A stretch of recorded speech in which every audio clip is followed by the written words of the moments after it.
I'm wondering, like in the regular classes, the number of attendants becomes so less, but at time of exam, almost except one, all of you have attended. Try to see that maximum can attend the class.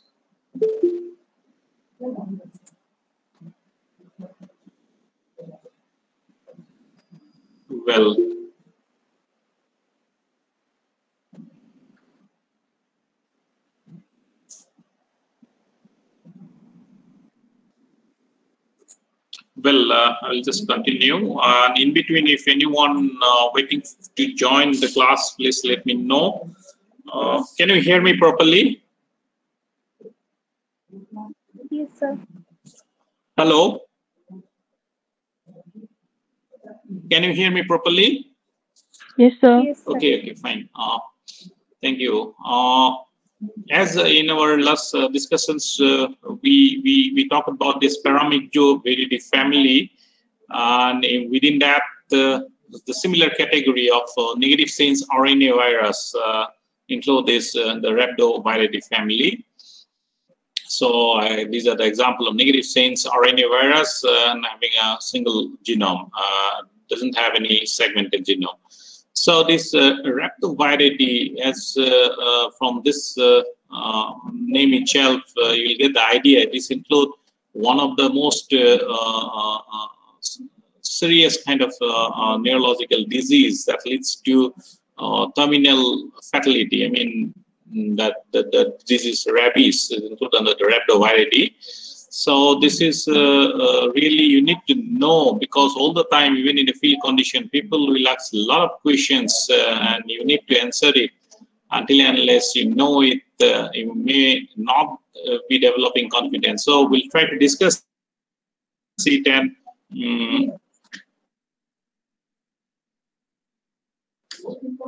queries or anything. So please let me know. So again, I'm requesting all of you that you should read it from different textbooks and literature and create a thorough idea about this rabies, particularly the disease rabies. So Rhabdoviridae, this is one RNA virus family, and because of their specific shape, they are having helical nucleocapsids, and on the electron microscope, it looks like a small bullet. And sometimes we say it's a short rod-like shape, and word rhabdas means the rod, and from there this Rhabdoviridae word has been derived. Okay, so the following link, you can go through a certain book chapter at NCPI. Moreover, I will provide you additional literature about how to take preventive measures after exposure to the rabies infections. Okay, you know, these are some of the electron microscopic view, transmission electron microscopic view of the rabies virus. Bullets, you can see just like the small bullet, and are named as the Rhabdoviridae. And these are the insect picture of the disease rabies.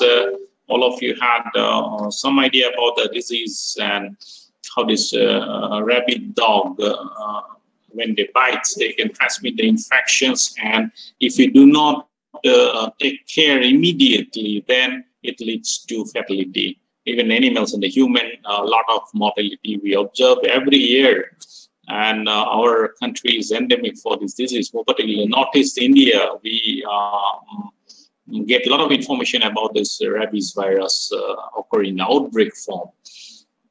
So this, the entire family, it's includes the three important genus, vesicular, lysa, and ephemeral, which is of our importance. As such, if you see them, they are having numerous 26 different genus you will encounter under this Rhabdoviridae family. But the viruses of our importance are mainly falls on these three genus, vesicular, lysa, and ephemeral virus. Vesicular virus include a disease called as vesicular stomatitis. Stomatitis, you understand the meaning? It's inflammation of the buccal mucous membrane. That means the mouth cavity. If any inflammation occur, we call it stomatitis. Okay.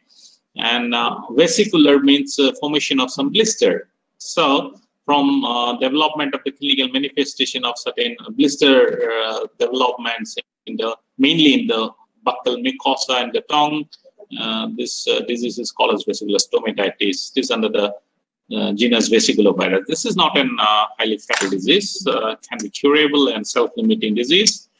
But the disease Rabies, which fall under the genus Lysavirus, please note it down, Lysavirus. So it's a fatal disease. Once an animal or a human develop the signs of rabies, then there is no way out. There is no way to revert back or no way to recovery. It will lead to death of the animal. So this is really a fatal disease, and have to take care immediately to progression of the disease, to prevent the disease progression once accidentally get exposed to an animal or the human. Right. The third genus is the Ephemeral Virus. Okay, again the Lysa word, again this is means some sort of rabies or to become mad. The meaning of Lysa means the madness. So this disease, since it's a neurodegenerative disease that leads to abnormal behavior, more particularly the animal, the human become mad, and then because of this virus infection. So that's why they have been termed as the Lysavirus. Ephemeral is the meaning of ephemeral is the short-term infection. So that includes a disease called bovine ephemeral fever, very common disease. And interestingly, the disease lasts only for 3 days. Even if you render treatment or not, the animal will recover after 3 days. So that's why it is called as the 3-day sickness, right? So it is a viral infection, but within the 3 days, if it hits the highly productive animal, then a lot of production loss takes place. So we are going to discuss about this tree infection in the subsequent slides. Okay. Now let us come to the general characteristics of this family, Rhabdoviridae. Then we'll find they, as I said, they are the genome's linear negative chain single stranded RNA molecule, and the nucleocapsid arrangement is helical. That's why we could see this bullet-shaped virus, and they possess an envelope. At the end of the replication within the host cells, they create the host cell cytoplasmic membrane as an envelope, and the fully mature virus particle of the virion. So it's an envelope virus. So this envelope contains certain important glycoprotein, but is termed as the G glycan highly immunogenic protein of the virus. So these 5 different proteins are important. M is the matrix protein, then P phosphoprotein, then this is nuclear protein. G is the glycoprotein, and L is the polymerase enzyme. As you know, these are example of negative chains RNA virus. So what they must possess? The negative chains RNA virus must carry the RNA-dependent RNA polymerase enzyme.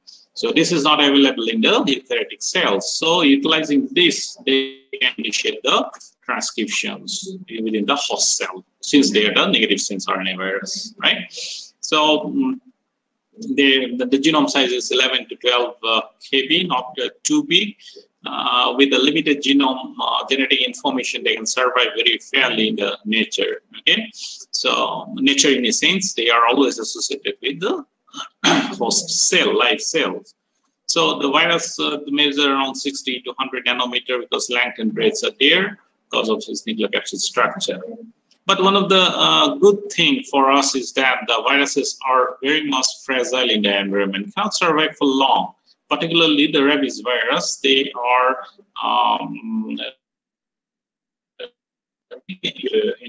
dry conditions outside the host, and the lipid solvents immediately will cause destructions of the envelope, and the virus will be inactivated.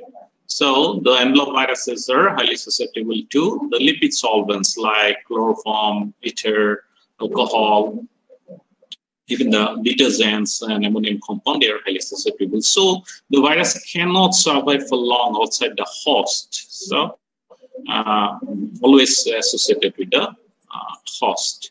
So these are some of the general characteristics. Will come a few more points. This is another transmission electron microscopic picture of the rabies virus, Rhabdoviridae, the typical bullet-shaped appearance we can see. This is another schematic diagram to elaborate how actually this occurs. These are the capsid proteins there. Capsid protein is forming this helical capsids, and inside this is that the green molecule is the nucleic acids, and they are associated with certain phosphoprotein Lers polymerase L. This is the enzyme.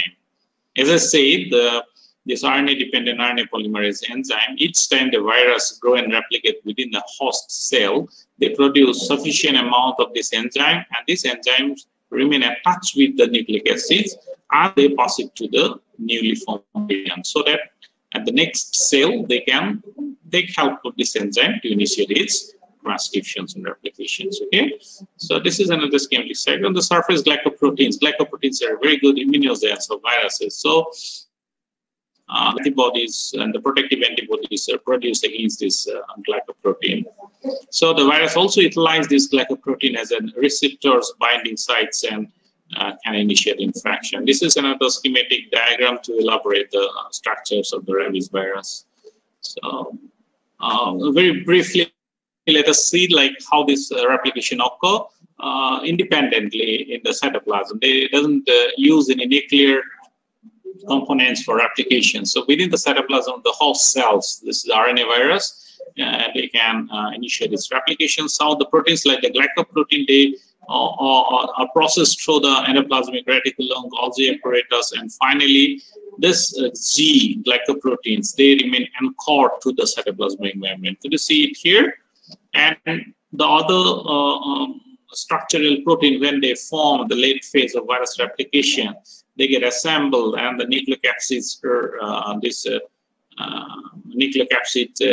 are arranged and accommodated in this small blade, what we call as the bud, produced at the surface of the infected host cells, and finally they get detached and give to a new virion. So this is the way how the rabies virus are replicated in the cytoplasm of the infected host cell. So when they replicate inside the cytoplasm, so the host cell, they are non-cytopathic. It doesn't cause any destructions of the host cell because of virus replication, but they leave some traces in the form of inclusions. Inclusions body formation is a characteristics feature of rabies virus in the host cell. Okay, so this virus can be propagated in the primary cell culture, even certain specific cell line like neuroblastoma cell lines and BHK, even certain common BHK Vero cell line also, the virus can be adopted and can be grown.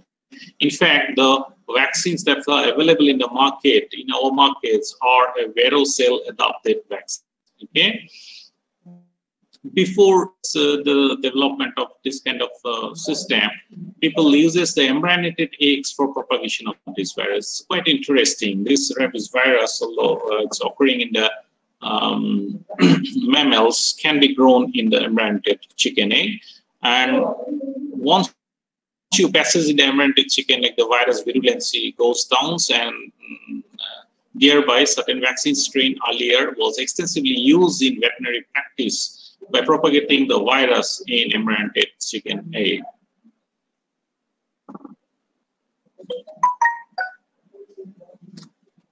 Yeah. So this is a picture of Negri bodies. It's a intracytoplasmic inclusion body, which is diagnostically important. And remember, this inclusions are seen only in the infected host cell. So when we propagate the virus in the laboratory culture, like in the Vero or other cells, they do not exhibit these inclusions persistently. Okay, this is a characteristics in the host cell only, infected host cell, this inclusion body formation. So Negri in 1903, he developed these techniques to identify the rabies infected animals. Until now, we considered it as a very standard method to give diagnosis of rabies virus infection. So in the brain tissues, we can detect the intracytoplasmic infectious body blurs. Now coming to the diseases, the first one is the rabies. As I said, in this particular group, we give maximum emphasis on this particular disease because this is a fatal disease, and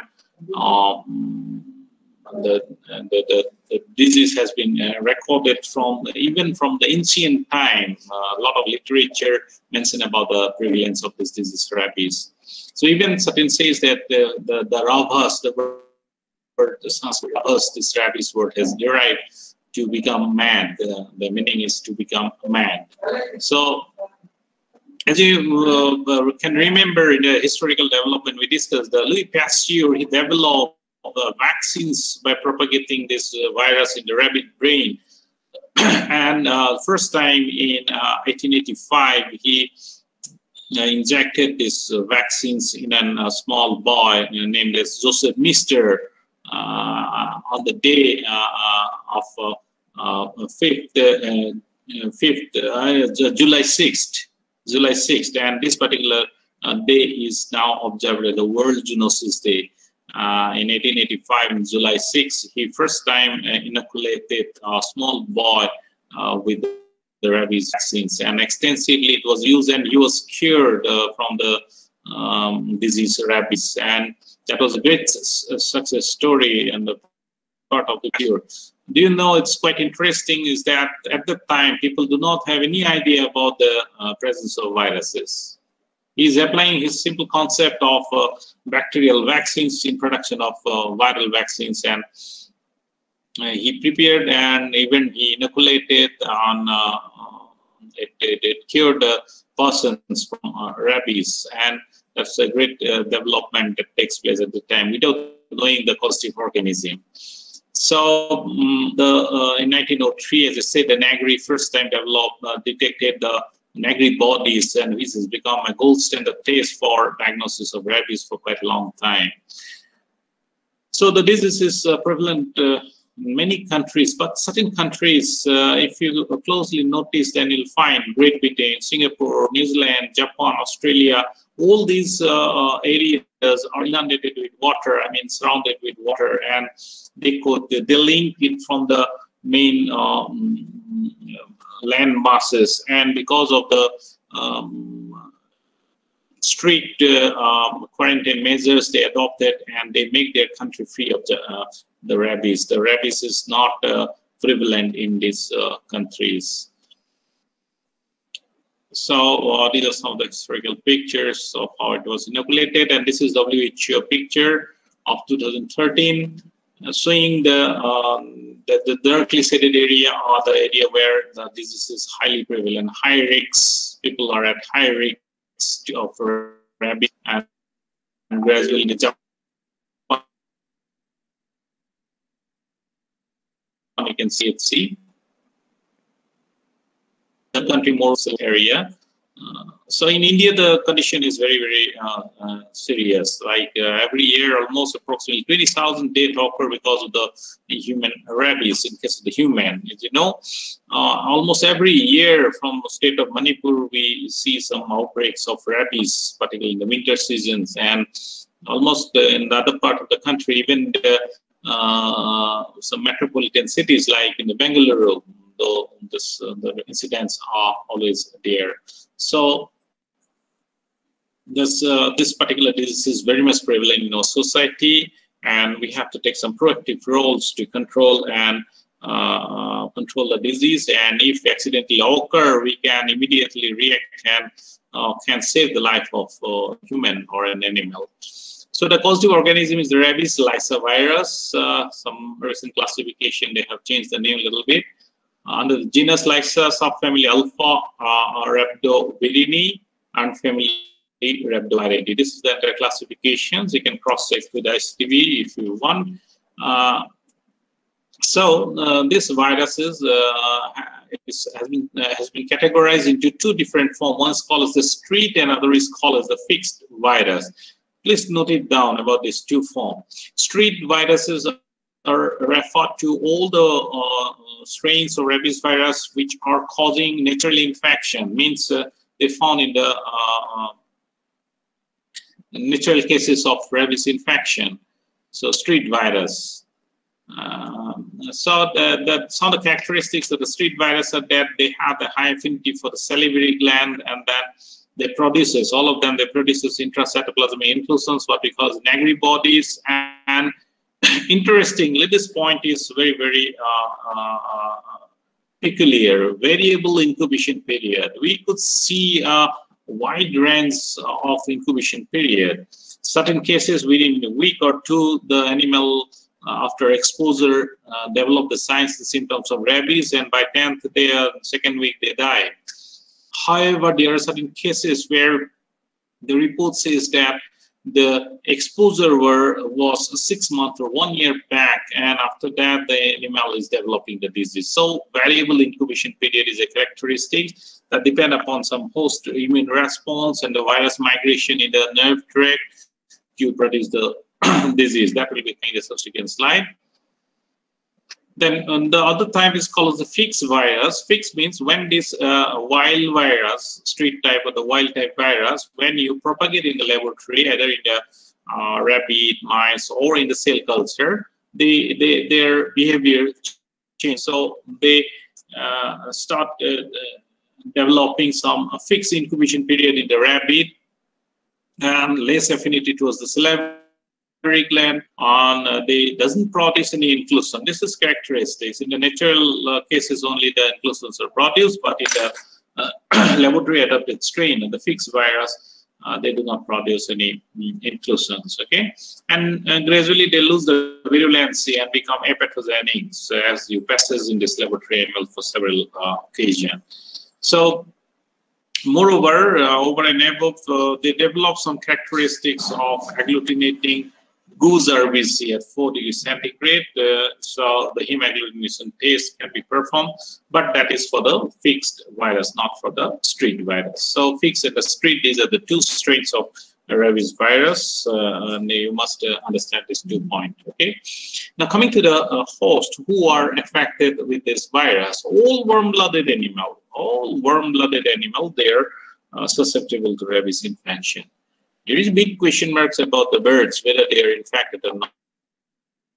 There are some few cases where it was established that yes, birds also occur, but in general, if anybody asks, then we say that no, it's all warm-blooded animals, the birds are not affected.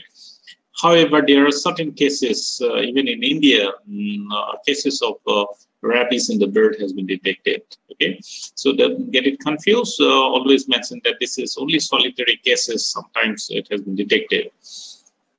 However, it's mainly the disease will find the carnivores, or they are highly susceptible. Dog, fox, wolf, jackal, coyotes, raccoons. These are all susceptible animals. Then cats, mongoose, etc. However, the herbivorous animal, they are moderately susceptible. Cattle, goats, sheep, swines, moderately susceptible. Okay. The last category is again a very interesting story, like in maintaining the rabies virus in the wildlife. It's rodents. It has been established that many species of rodents, they may harbor this virus and act as a carrier, and accidentally from the rodent, the disease may transmit to the carnivores and to the human population. So they also plays an important role in maintaining the virus in the wildlife. Okay. Now, the spread of the virus, this is an questions like frequently encountered how it is spread. So naturally, the virus spreads by the bite of rabbit animal. Even the some deep-seated wounds by biting or licking the wound exposed area with rabbit infected animals, even scratches with the nails of any rabid animals may lead to development of the disease. Okay, although the virus cannot usually penetrate through the intact mucous membrane, but still there are possibilities. So some people ask question about the virus is excreted in milk. Should we drink the milk of those affected animals? Absolutely not. Absolutely not. And while handling the cases, suddenly the droplets of saliva containing the virus particle may fall on your mucous membrane, like the eyes, or if you had certain cartoons, it may enter. So these are some accidentally may occur. So have to be very, very careful while attending any cases of rabies suspected animal. So in Latin America, beside this rabid animal, the vampire,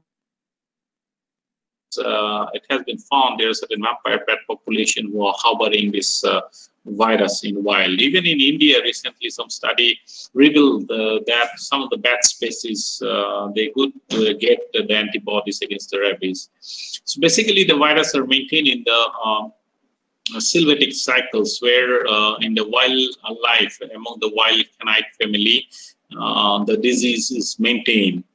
Okay, so the domestic animals accidentally they get exposed. More particularly, if you see the epidemiology, then you'll find when there will be the winter season, particularly in the lean periods where the carnivorous animal get the less amount of food, the jungles in the forest area. In search of food, they came to the human habitat, and then they get exposed to these kind of animals or pet animals, and from this animal, the pet animal get the infection, and after that, the pet animals go on biting the other animals. So likewise, the disease spreads in the community. So this is one literature about the detections in chicken, and it was a confirmed case. So this is another study in India where there are certain clues that the Indian bats may also harbor this virus. Now coming to the pathogenesis is quite interesting and important for you. Hopefully in pathology also you have studied it. So once the virus they enter through any dog bite or any rabid animal bite injury, for a brief period, the virus, they replicate locally in the tissues, in the muscle cells particularly, but this is for a transient period. So after that, the virus, they had a tropism towards the peripheral nerves. So virus, they enter into the peripheral nerve. So this is the time before entering to the nerve. This is the time where we can take maximum care to destroy and inactivate the virus. Once it enters to the peripheral nerves, then gradually it migrates centripetally towards the central nervous system. So this virus from one region to the other through the exoplasm, they migrate to the central nervous system, and finally it reaches the brain. So during this whole process, they initiate certain degenerative changes. Of course, they are non-cytopatic viruses. So because of the virus migration, the degenerative changes are produced in the nerve cells, and then extensive damage that occur in the brain tissue. But interestingly, when they complete their applications in the brain tissues, then again the virus, they comes out of the brain.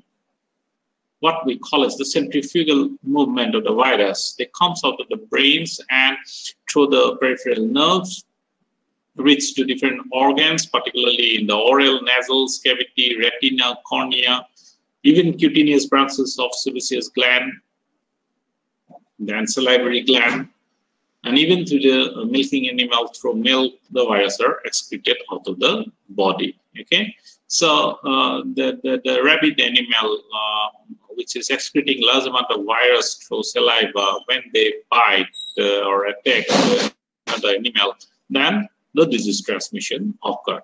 Okay, so it has been said that the more the distance of entry of the virus from the central nervous system, that again depend on the development of clinical manifestation. More the distance they enter, the time takes more to develop the disease and reach the brain and produce the condition. Suppose here is an example.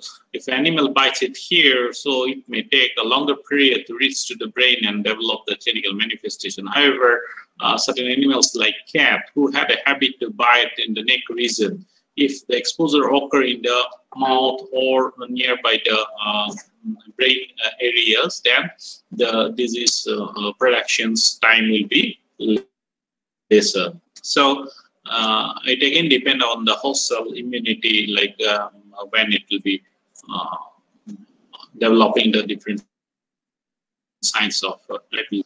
And this is the centripetal movement, like once the virus, they replicates in the brain tissues and then they will again comes out of the brain. This is what we call as the centripetal movement, centrifugal movement, where they comes to the salivary gland and skin and other areas, and even to the milk, they may be excreted. These are some of the way how this or the pathogenesis, how the virus, they migrate from the site of entry and then produces changes in the mainly in the central nervous systems where extensive damage that occur, and the animal develop those signs of the paralytic and like hyperexcitation, the furious phase they develop. So clinically, the disease can be discussed under these three phases of the disease. First is the prodromal phase. These phases are quite important for veterinarians to identify and detect or to get a clue about the presence of rabies into the animal. And these observations plays an important role for early diagnosis and detection of the disease, so that we can take some actions to control this spread of the disease. Prodromal phase is the change in the behavior. To this particular stage, the prodromal phase, that means the virus already they enter into the brain tissues. That's why this kind of changes we can see. And there is no save the animal by any kind of treatment. Only way is to kill the animals and eliminate from the population so that they cannot become a source of infections for others. So change behavior, animal looks alert, sometimes restlessness, and even the fever, dilatation of pupils, photophobia, decreased corneal reflexes. You can see the animals will hide in some corner, rarely will come out.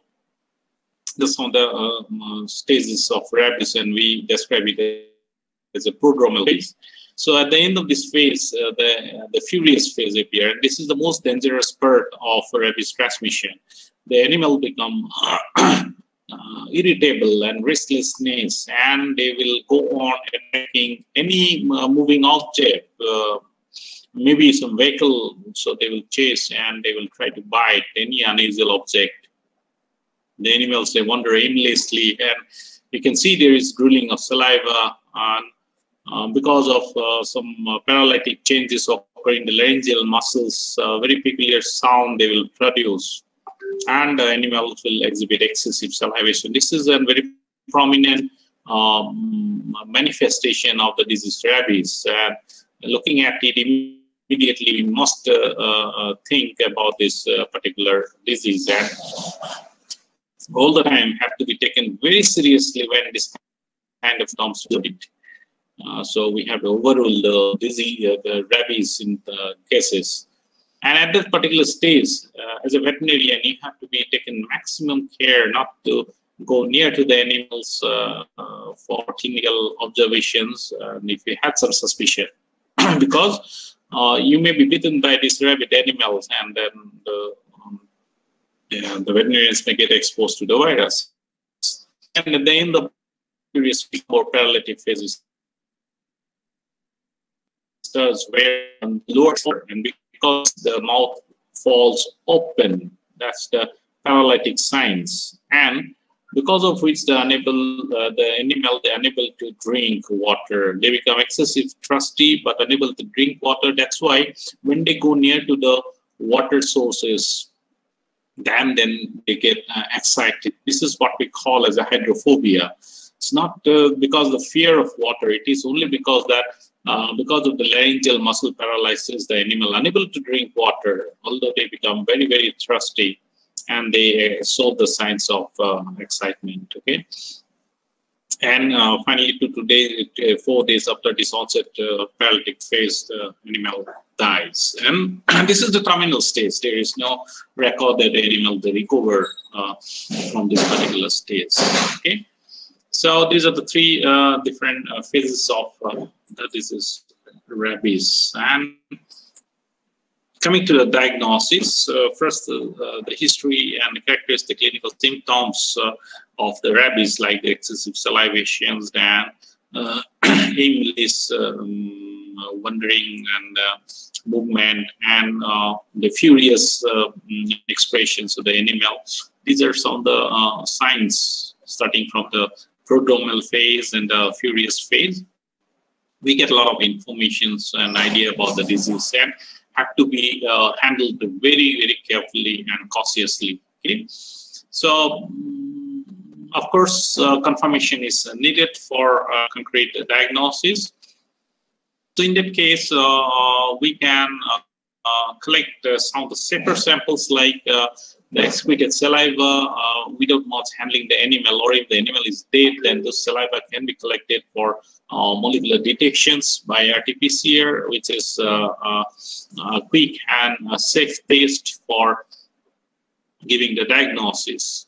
Otherwise, to demonstrate the virus in the, or the intrusus body in the brain tissues, the brain materials can be collected. But always remember, until and unless one should have this, all the facilities and precautionary things are available, one should not open up the carcass and get exposed to these kind of tissues. So accidentally, and the veterinarians may get exposed to the virus. So have to be taken care. Until and unless it is needed, you should not go for performing post-mortem of any rabies suspected animal. Okay, so the FAT test and ELISA, those can be performed from all those clinical specimens for rapid detection.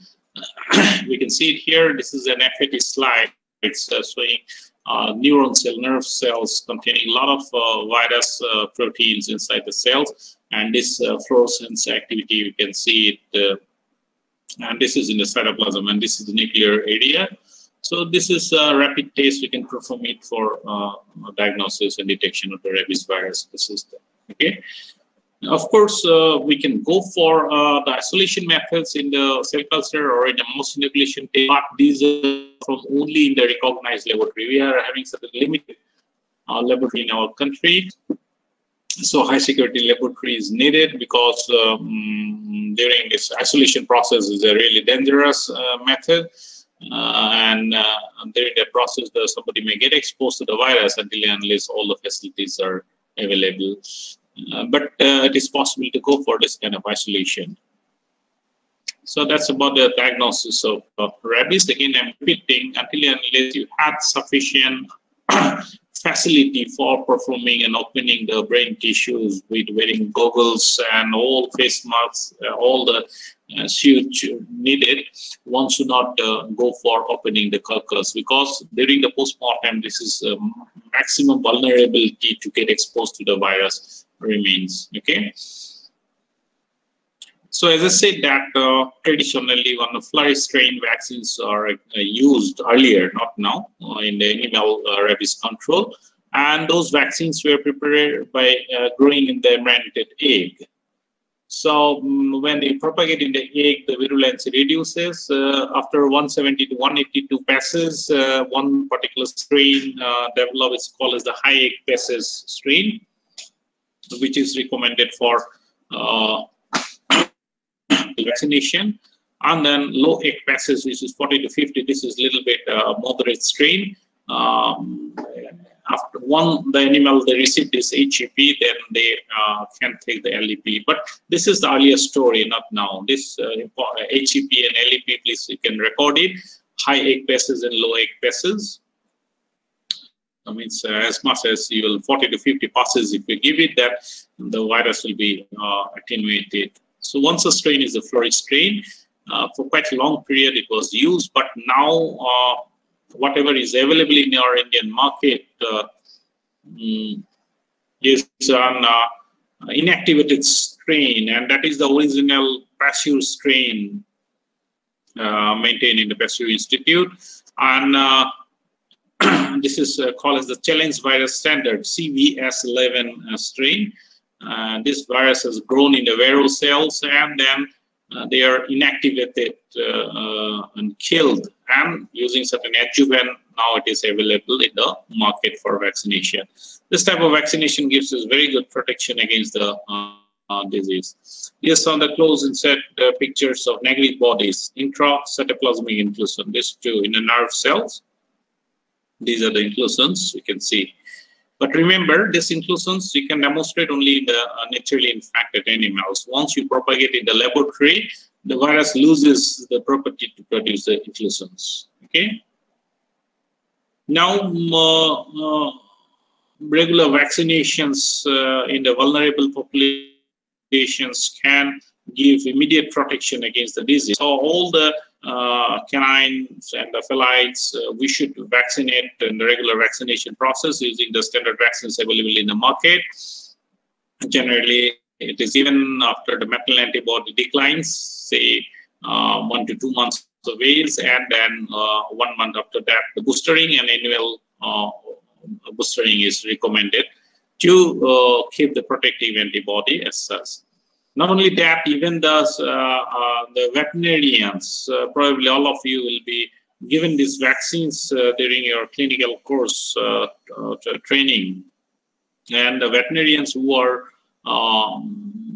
attending certain clinics and coming exposure to this kind must take the regular vaccination every year or as per the schedules given, maybe every 2 years, so that you must have a good antibody titer, and if accidental exposure takes place, then that will take care about the things, okay? Otherwise, if there is any dog bite wound, WHO has recommended, I will share that information after this class.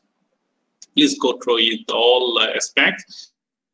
So certain things like they have categorized about the exposure 1, 2, and 3, like superficial, then deep, very deep, severe laceration. Likewise, different treatment regimes WHO has recommended as the post-exposure prophylaxis, PEP.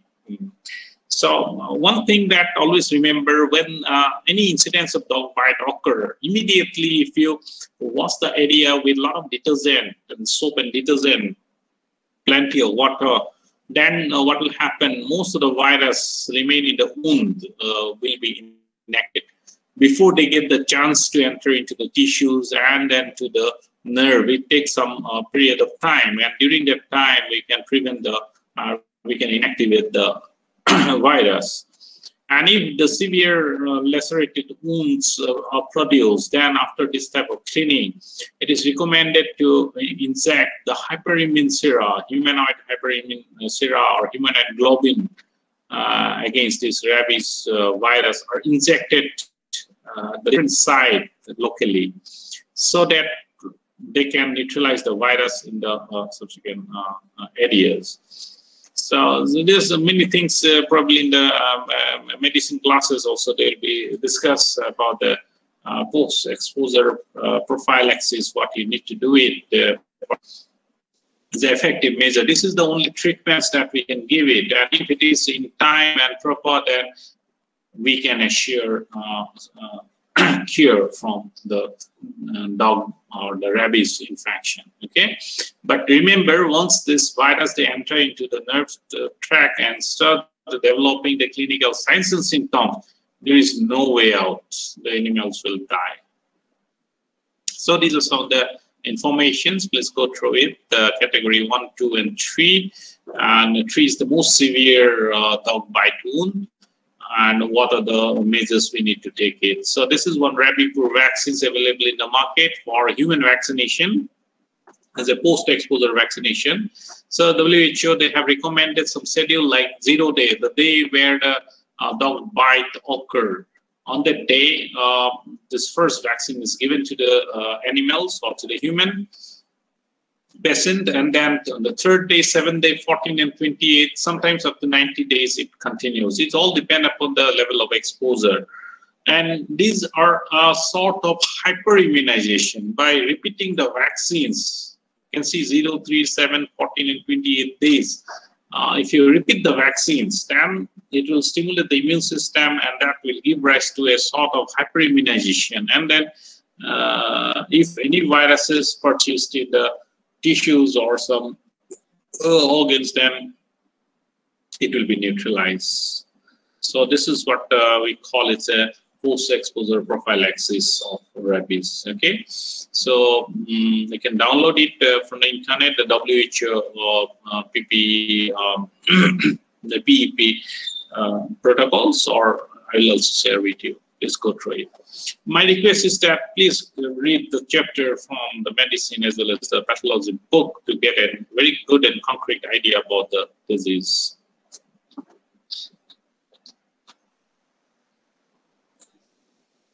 Definitely will encounter some question from people about this disease in your locality. Then we'll shift to the second infection, the vesicular stomatitis infection. This is it's not a fatal infections. However, it causes some losses in animal.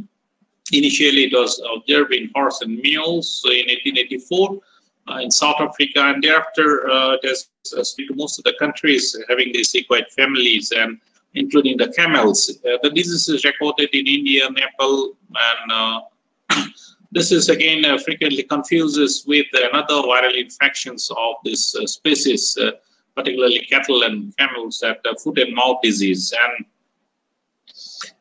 we need to go for differential diagnosis of this. So it's a common cause of production loss in animal. So it is caused by, of course, several strains are there, but Indiana vesicular virus and New Jersey vesicular virus strains are very common cause of the outbreaks in throughout the globe. However, there are many other strains, and the species are there within this genus vesicular virus. So when you talk about the host, you'll find the horse, camels, and then pigs and cattle. They get natural infection. Sheep and goat, rarely they get the infections. However, in certain wildlife, it has been seen they may act as a reservoir, like deer, raccoons, etc. And there are a few cases where exposure to the human also lead to some of the vesicular lesion formation. So the disease is basically seen in the horse, mules, and camels, as well as in cattle, vesicular stomatitis. So as I said, that the stomatitis means inflammation of the mucous epithelium, and vesiculum is the formation of some vesicular lesions. So the tongue epithelium, the vesicle formation takes place, it will get rupture. The animals, this kind of lesions are produced, which are targeting the epithelial surface. And at the phase of infection, total production loss takes place. The animal unable to take food and drink water because of these mouth lesions, and production loss occur in the animal. Now, coming to the spread, how the disease spreading occur, we'll find both the disease spread through in contact, direct transmissions with the infected animal, or maybe the milkers hand the same person milking so many animals through their hand, also the disease transmission may occur. At the same time, some of the arthropod vectors like culex and Aedes mosquitoes, they can also mechanically transmit the virus. So one such vector is the sandfly is found to be a biological vector.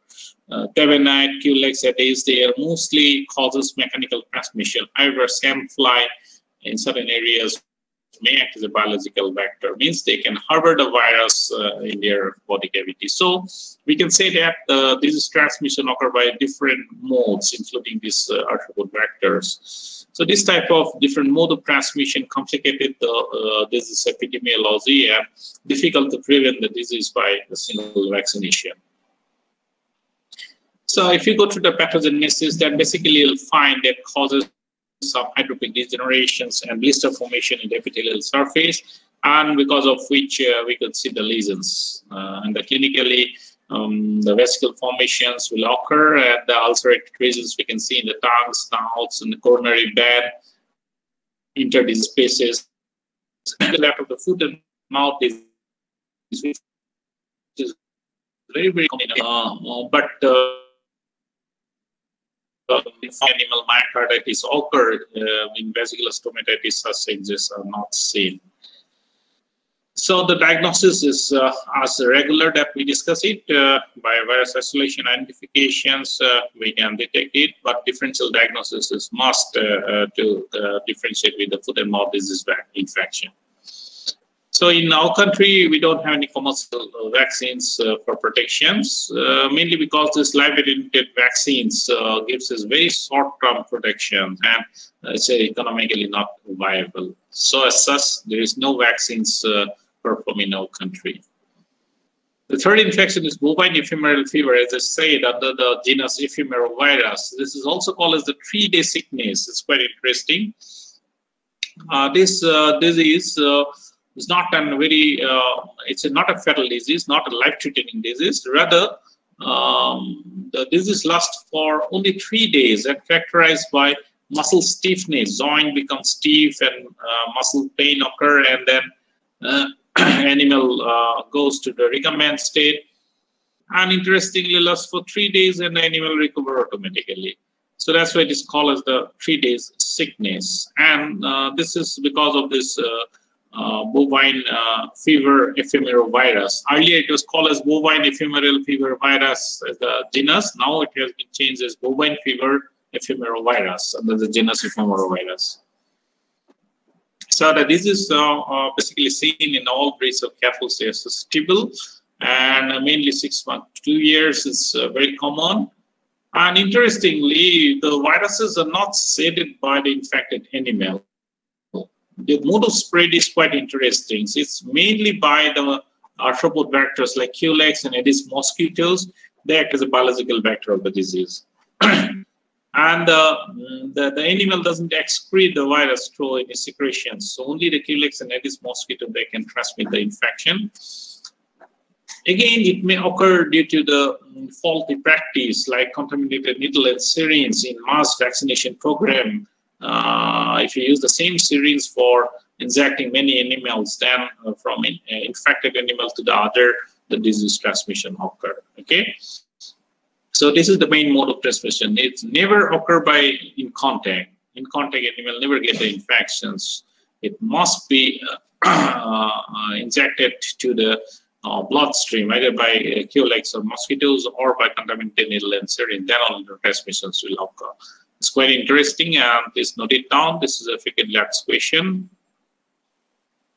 Now, if you go through the pathogenesis, it's not very complicated. So the RE systems get affected, and then the virus localize in the joints and the muscles where they produces inflammatory reactions, but it lasts for 3 days only.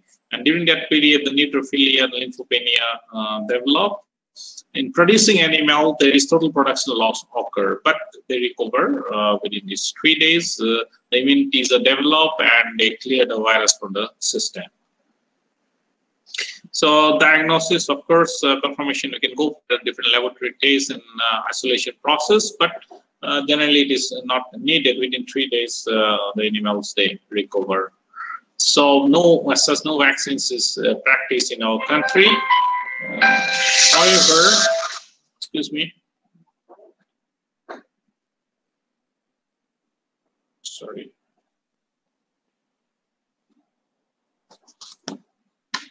So in some country, the most adopted live attenuated vaccines records are there, which gives us the protection, but it's not performed in our country. So these are the 3 infections under the Rhabdoviridae family.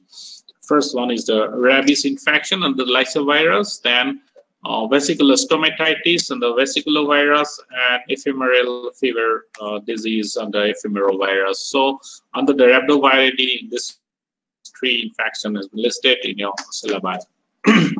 So please go through it. Taking rabies, giving the rabies is the maximum emphasis. Please read it and try to understand the whole process and how it can be transmitted and how it is maintained in the wildlife.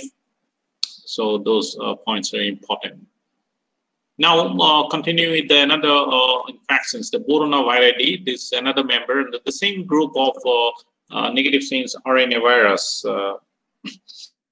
So this disease, of course, is not much important as because the disease is not prevalent in our area, but some European countries and Middle East, the disease has been seen.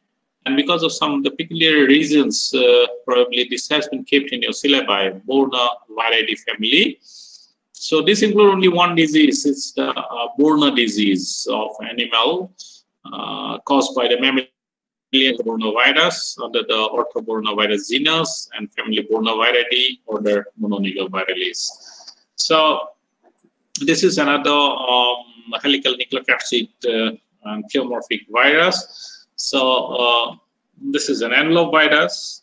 So what interesting you need to record is that this is an example of RNA virus which are replicated in the nucleus. As I say that in general, the DNA virus is replicated in the nucleus, and the RNA virus they replicate in the cytoplasm or infected host cell, with certain exception. This is one exception. The Boruna Disease virus, they take help of the nuclear proteins for initiating complete their replication cycle.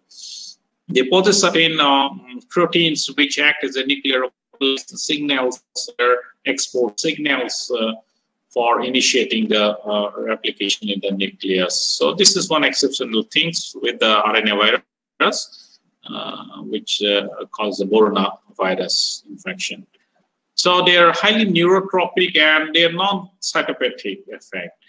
And interestingly, this virus, the antibodies against this virus has been seen in not many humans with neuropsychiatric problems. So first time in Saxony, Germany, the small province called as the Borna province, the disease was first time detected in equine species and has been given the name as the Boruna disease.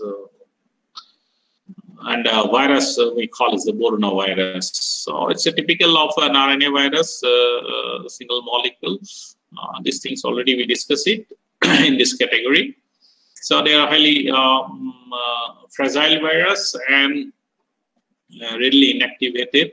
So close contact is needed for transmission. And it has been found that the disease transmissions occur through aerosol infection. That's again a matter of concern. Like infected animals, they may excrete the virus through droplets, and droplet infections may lead to aerosol spreading.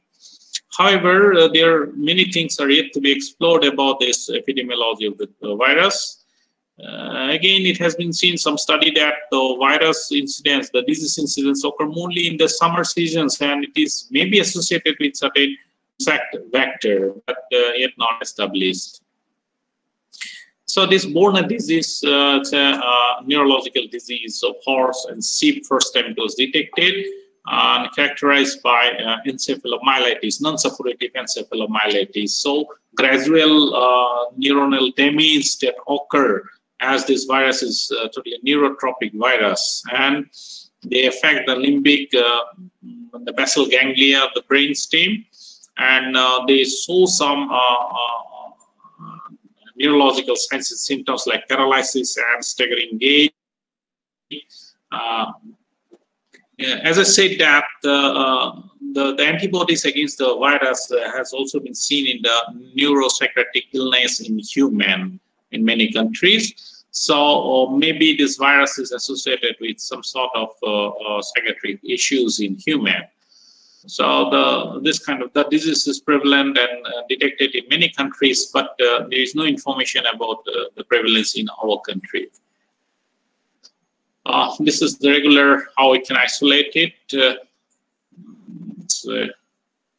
Yeah, the host is important again for us. Horse, sheep, goat, cattle, cat, rabbits, monkeys, all these animal incidents has been detected, but these are very rare incidents. Rarely the disease detection takes place. So seasonal occurrences and doubtful things that it may be transmitted by certain insect vector. However, the established mode of transmission is by aerosol transmission or droplet infection. Okay, so they are neurotropics and they have the target to the limbic system. The staggering gait, head pressing, these are some of the behavioral changes. We see it in the depression, fever, and behavioral changes. Mortality is high in horses and that develop neurological manifestation. So thereby, this is important in equine species. So because of this neurological disturbances, some of the like proprioceptive deficits means the animal cannot stand for long period, will fall down, and abnormal stains. These are all neurological changes and disturbance manifestation we could see in this disease, including some of the ophthalmologic disorders, nystagmus, pupillary reflex dysfunction, blindness. Nystagmus means uncontrolled movement of the eye sockets inside. So these are some of the intranuclear inclusions, prominent inclusions can be seen, and it is commonly known as joist-Degen bodies in the nerve tissues. So diagnosis, obviously we have to differentially diagnose with the tetanus, rabies, and equine herpes virus infection, where similar neurological symptoms are seen. Clinical signs and symptoms are not very much conclusive. So confirmation by antibody detection is an easier method in the cerebrospinal fluid. And then further, if the facilities prevail, then we can go for isolation and detection.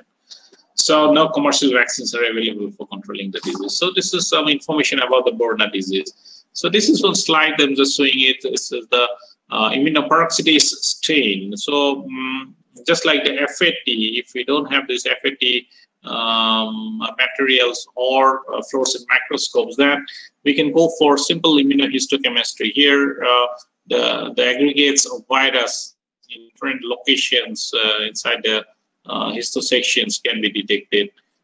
This is a simple ELISA test whereby the presence of the virus can be detected by development of a specific color by enzymatic reaction. So this is called as the immunohistochemistry.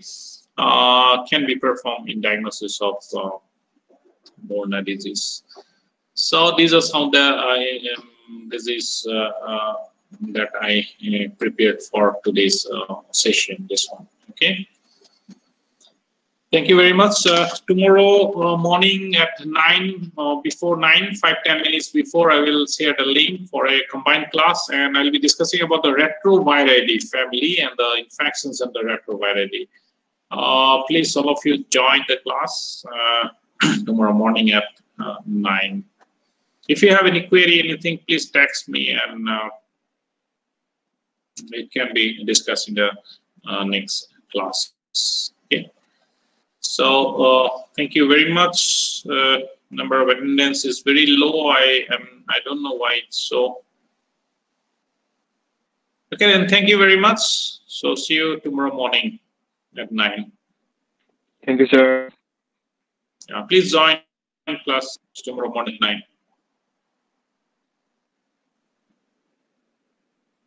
Well, any query, if it is there, please text me. Thank you very much. I'm closing the link.